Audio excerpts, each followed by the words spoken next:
On this week's episode, Time Wizard Deluxe Edition for the 8-bit Atari computers and random ancient stones for the Commodore 64 in our new retro games reviews. The mighty Anvil of Dawn emerges from our DOS vault, along with Dimo's Quest, a cute and fun remake of a classic game. A new and affordable Atari ST STE SD card interface piques our interest in our hardware review. And in our history lesson, we learn about the story of the Two Steves of Atari. We hope you'll have fun.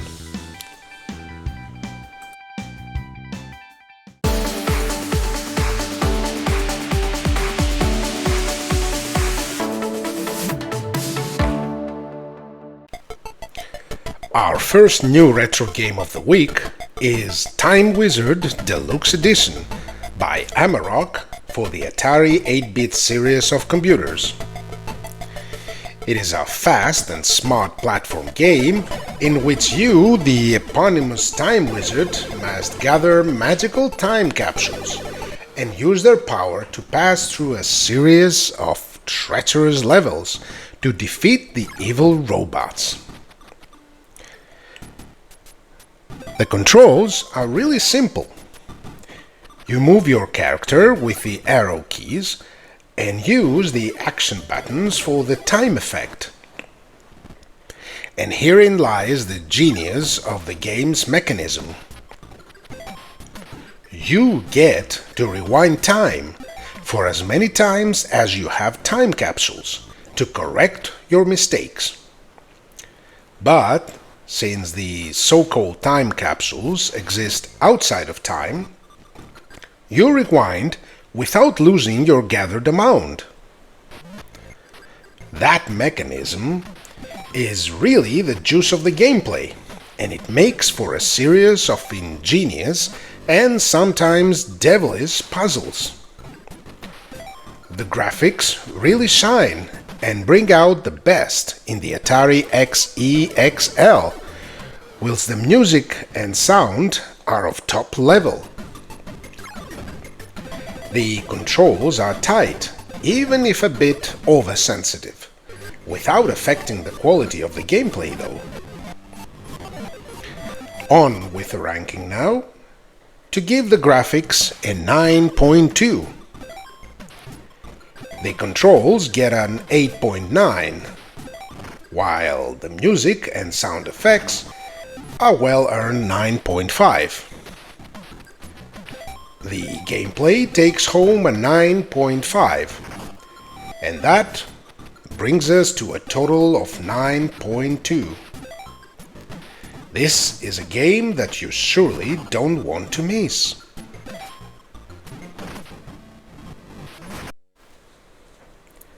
Our second game is Random Ancient Stone by Picaro Games for the Commodore 64. The first thing that comes to mind when the game starts is that it's reminiscent of the classic Pang, the action puzzle platformer of the 90s.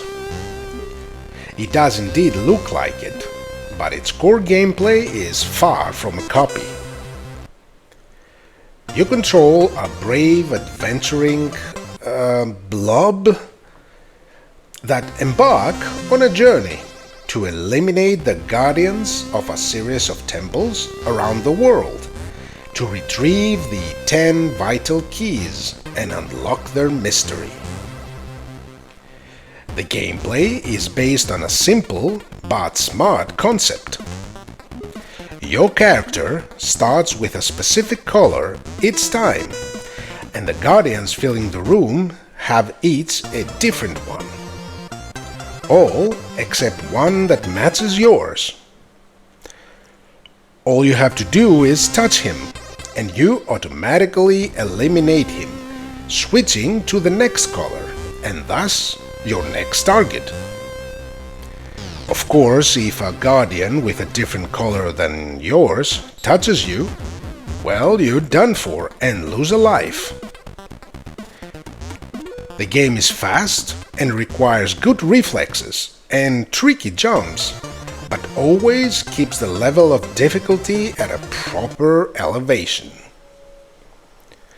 The graphics are cute and colorful, with a good animation, and the music and sound effects accompany the game in a fitting manner. The controls are excellent, and the collision detection is exact but fair. If you lose, it's always your fault, and not some game cheating attitude.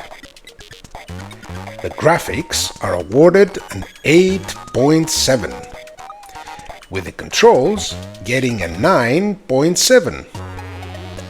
The music and sound effects a fair 8.5, and the gameplay a 9.4, with a total of 9. A great little action puzzler that will keep you entertained for a long time.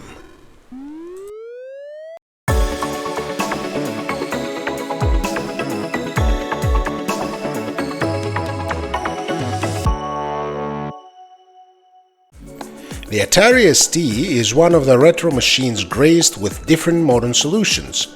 You can convert ST images and rewrite them in actual floppies if you have one and the proper utilities on your PC. You can get a Saturn interface, or you can get this week's Atari HDD interface by Masteries. It's a little circuit that plugs into the hard drive port of the Atari. It comes with a micro SD card that has all the necessary OS and firmware files, and it gets powered by an external USB source that's not hard to find a plug for. The port connector is a little sloppy made, but keep in mind that this is a one-man project. There are configuration pins for the drive order and a mini USB port should the need arise. Well, after all is said and done, let's go see the actual hardware now in action. When you boot up your Atari ST, you're greeted with the configuration screen that allows you to swap drives between the existing partitions.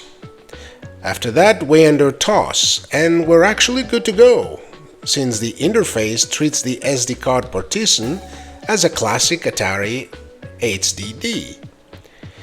You find the game or program you want to run, double-click it, and the game is on.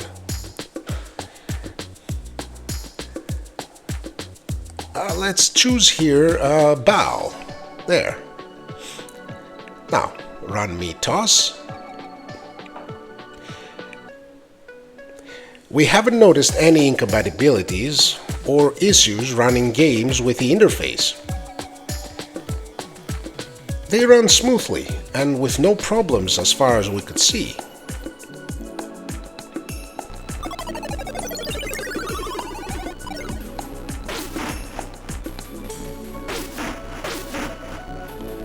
See, no problems at all.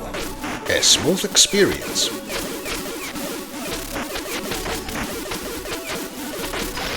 Should you need to run another one, all you have to do is repeat the same method after a good reset. Now, it must be said that this HDD interface runs faster than the Saturn interface and works better with programs in many cases because of its faster drive access. This is the structure of our SD card, a structure you can form in the classic Atari way. It really treats the SD card exactly as it would a normal hard disk. Let's run ELF.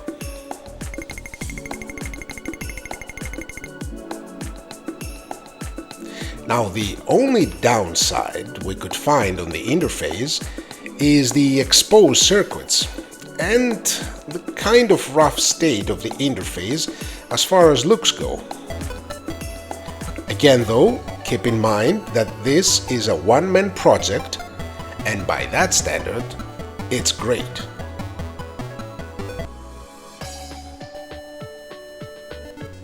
Once again, our game runs with no problems. Just to clear it, this little flashing of the screen you see is because of our connection to the screen and has nothing to do with the interface.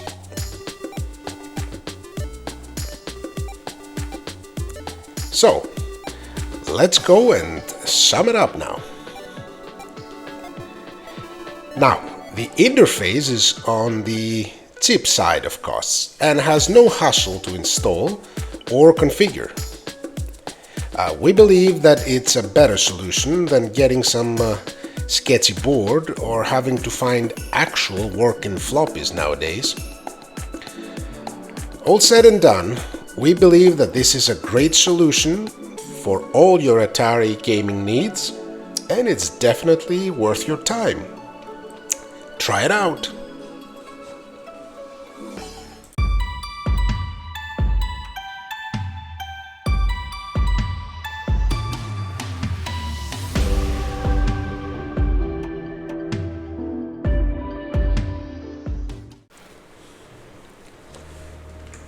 Do you like RPGs? If so, do we have a treat for you? In our vault this week, we discovered buried deep one of the last MS-DOS RPGs with a first-person view that came out for the old OS before the Windows days, and of course, before the phenomenon that was the new generation of RPGs based on the incredibly popular Baldur's Gate. The game is Anvil of Dawn, a 1995 RPG by Dreamforce and published by New World Computing. Day it is, and well past sunrise. The game is probably the apex of the Dungeon Master School of RPG's evolution and is presented with all the blows and whistles of the era. It includes wonderfully drawn handmade graphics, no 3D polygons for you here thankfully, full speech for the interaction with the NPCs and even from our enemies, an eerie but wonderful soundtrack accompanied by realistic sound effects. The game uses the best user interface you could find back in the era, with a full-screen first-person view that fills your monitor with the dark and magic world of the game. The game is controlled by a combination of mouse and keyboard, although it is possible to play it exclusively with a mouse. The game includes a magic spell system that is fairly easy to use and a variety of weapons at your disposal, such as spears and swords, each with their pros and cons. Of course, our character gets to equip a series of armor pieces that all have different levels of protection, and sometimes a series of extra bonuses. You get to use potions and powerful objects to get the upper hand over your enemies. The battle system is very simple and has you clicking on the enemies at various spots to perform a different attack.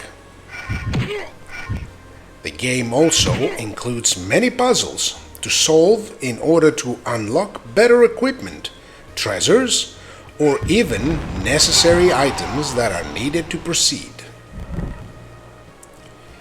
It is fairly long and will keep you entertained for a long time. Its balance, as far as the difficulty is concerned, is perfect. Anvil of Dawn was really the apex of the old school RPGs, and it's really a pity that it came out so close to the end of those games era that never really got the attention it deserved. The graphics get a 9.5, whilst the controls a solid 9. The music and sound effects, an 8.9, and the gameplay, a mighty 9.5, for a total of 9.2, and our Game of the Week award. Simply a wonderful and a classic RPG that you will enjoy.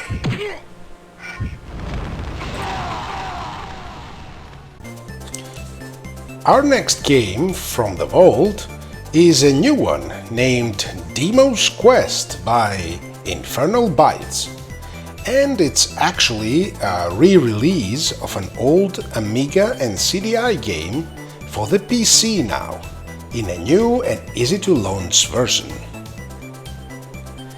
The game is a puzzle platformer with really cute and wonderfully animated graphics. You play as a frog and you get to gather sweets in order to win a princess's heart. The game looks fairly simple initially, but that changes soon, as the stages are filled with traps and monsters that are ready to make your life difficult. To champion the game, you get to surpass various dangers, such as crumbling floors, locked doors, pitfalls, and devious puzzles. The game is fast for a puzzler and quite entertaining. The music and sound effects are very good. The controls do need a little bit of attention, as your frog tends to slip a few extra steps sometimes without your input, and in a game like this may prove deadly. The collision detection, thankfully, though, is spot on, so with a little tuning in the future by its developers, this game could shine brighter. The graphics get a well-deserved 9, while the controls a 7.5. The music and sound effects an 8.5, and the gameplay an 8.7, for a total of 8.4. A cute platformer that has some room for improvement, but will still keep you happy if you love this kind of games.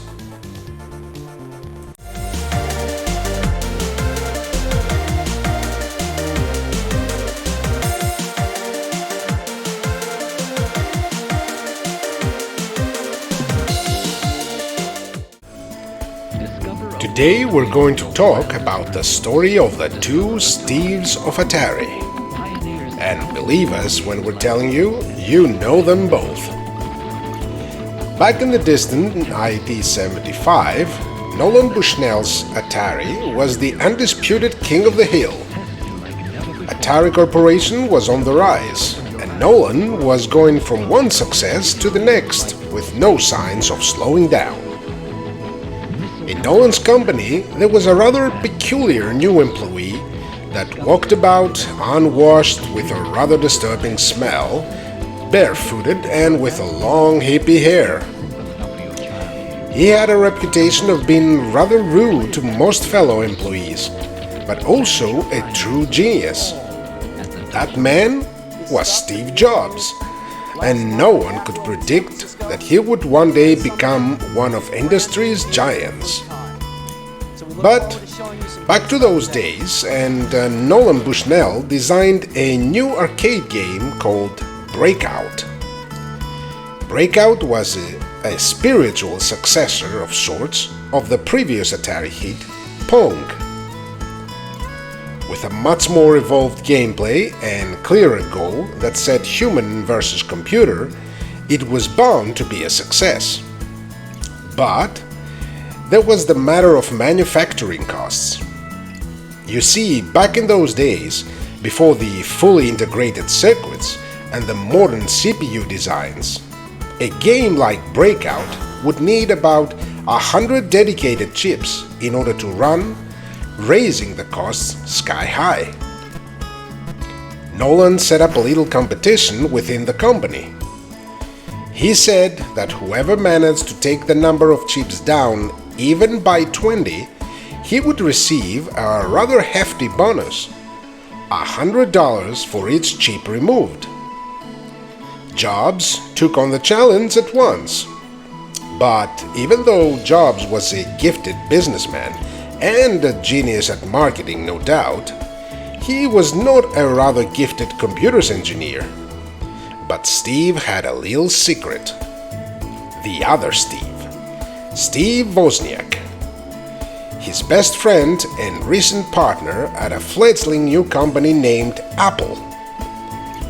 The two of them had recently presented to the public the first home computer, the Apple I, and they were already on their way to design a more refined and production line ready model, the famous now Apple II.